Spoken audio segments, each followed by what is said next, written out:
Hola, ¿qué tal? ¿Cómo están? Bienvenidos. Esto es una nueva emisión de Inversión en el Sur. Esto es Economía desde Bahía Blanca y la región. Bueno, como ven, hoy también tenemos que seguir haciendo entrevistas vía videoconferencia. Y la verdad es que tenemos un programa muy cargadito, a pesar de los inconvenientes, muy cargadito en el día de hoy. Vamos a hablar en primera instancia con el señor Pablo Obreque. Él es economista, amigo del programa, amigo personal. Y bueno, vamos a desmenuzar un poco todo lo que fue esta semana, que como todas las últimas semanas viene con mucho anuncio. Luego de eso vamos a estar entrevistando a Florencia Ortiz, a la doctora Florencia Ortiz, que nos va a hablar de alquileres y bueno, algunos DNU que se sacaron al respecto. Después vamos a hablar con el señor Roberto Elizamburu, el contador, está en la parte en el departamento, perdón, de grandes empresas de la Unión Industrial de nuestra ciudad, y con él vamos a hacer un raconto acerca de cómo viene la industria en nuestra ciudad y en nuestro país, por supuesto, hablando desde la Unión Industrial de Bahía Blanca. Así que arrancamos nuestro programa del día de hoy. Les quiero presentar al señor Pablo Obreque. ¿Cómo estás, Pablo? ¿Estás del otro lado? Como Mariano, sí, acá estamos firmes. Bueno, en principio gracias por acceder a esta nota.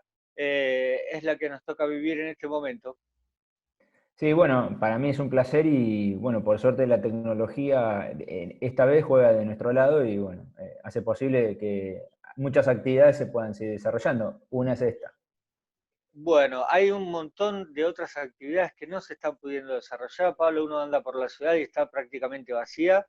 Y bueno, básicamente queremos saber tu opinión al respecto en cuanto al impacto en la economía vernácula, más que nada en la economía local, que está, bueno, que está sufriendo justamente nuestra sociedad por esta pandemia, ¿no?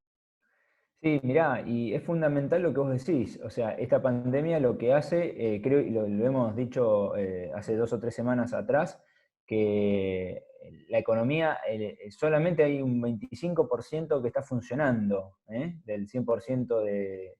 Imagínate que vos de que se generen 100 pesos todos los días, se están generando apenas 25.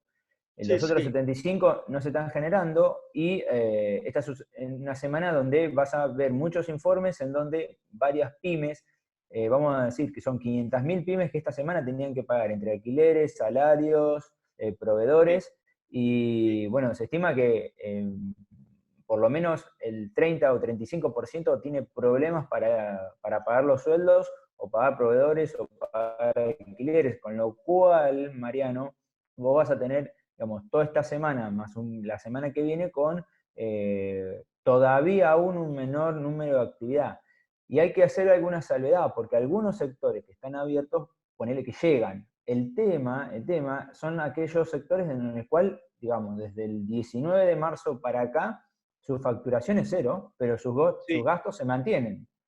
A sí, sí, ver, sí. turismo, todo lo vinculado con el turismo, bares, cafés, restaurantes, todo eso que creo que de a poco van a tener que empezar a ver cómo se sale, porque, mirá, hace 15 días dijimos, el problema no es cómo entras a la cuarentena, el problema era cómo salís de la cuarentena, porque, digamos, Seguro. con todo tema que tiene que ver con la salud, tenés que ver cómo coordinás con economía y coordinás con la logística, porque para que nosotros dos estemos ahora haciendo esta entrevista, Internet tiene que funcionar, o sea que alguien está trabajando ahí, la luz tiene que funcionar, Por con lo cual supuesto. la generación de energía alguien está trabajando, y de a poco me parece que tiene que ir esto yéndose a lo más normal posible. ¿Por qué, Mariano? Digamos, te lo doy en número para que veas la magnitud del problema. Cada semana que Argentina trabaja a menos del 50%, pierde un PBI por año. Un punto de PBI, perdón. Un punto del PBI por año. Es un montón. Es muchísimo, es Entonces, muchísimo.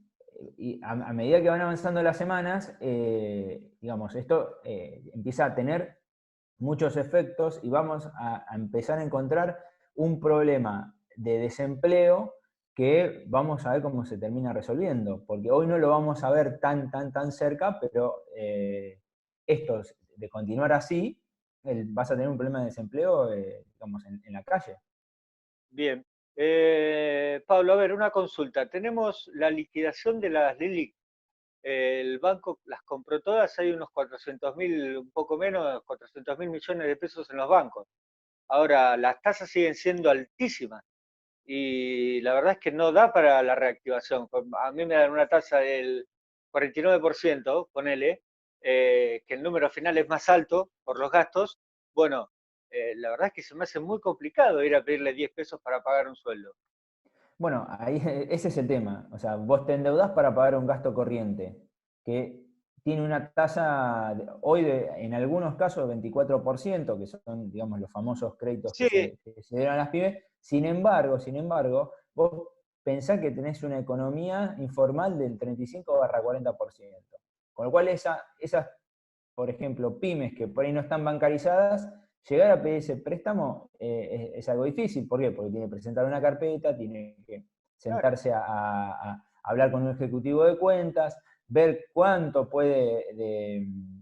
necesita, y bueno, y como bien decís vos, la tasa, que si bien es baja en relación a la LELIC, sigue siendo alta para pagar un sueldo que todavía estamos resolviendo el problema de los sueldos de marzo.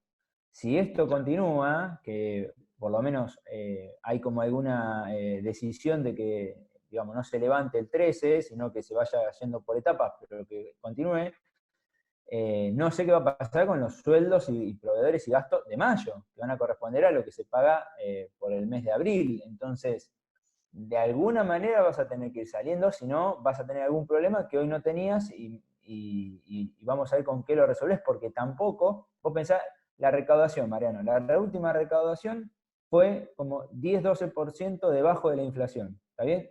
10 Sí. puntos porcentuales debajo de la inflación. Pero IVA, que es consumo, creo que creció algo de 25% año a año. Ajá. Entonces, ¿qué pasa? Es difícil, digamos, ver cómo podés solucionarlo en el muy corto plazo. Con lo Me cual, me resulta parece que, extraño que crezca el IVA estando en los productos que muy poca gente está comprando. Hoy, bueno, abren solamente los supermercados, por supuesto que todos los productos los que consumimos a diario tienen IVA, pero me resulta extraño, no sé por qué es bueno, eso. porque solo estás consumiendo alimentos y bebidas. Olvídate de comer en un restaurante, olvídate del cine, de entretenimiento, eh, ropa. O sea, todo eso cayó a cero los últimos 15 días. Sí, Con lo sí. cual, ese IVA incorporado ahí no lo tenés, esa recaudación no lo tenés. Y pensá otra cosa, las provincias también necesitan caja, ¿por qué? Porque al haber menos consumo, menos recaudación por IVA, vos pensás que eso se coparticipa. Claro, claro, claro. Entonces, vos ahí, Es un problema digamos, más tenés, grande. tenés un problema muy grande. Entonces, bueno, me parece que la clave acá va a estar en, digamos, cómo va a ser la dinámica de la salida de la cuarentena y que algunos sectores empiecen a, digamos, a reactivarse, o por lo menos abrir las persianas de vuelta. Bueno, un lujo el señor Pablo Obreque con nosotros. Nosotros nos vamos a una pausa y a la vuelta, como les comentaba al principio del programa, la señora Florencia Ortiz y el señor Roberto Elizamburu. Gracias.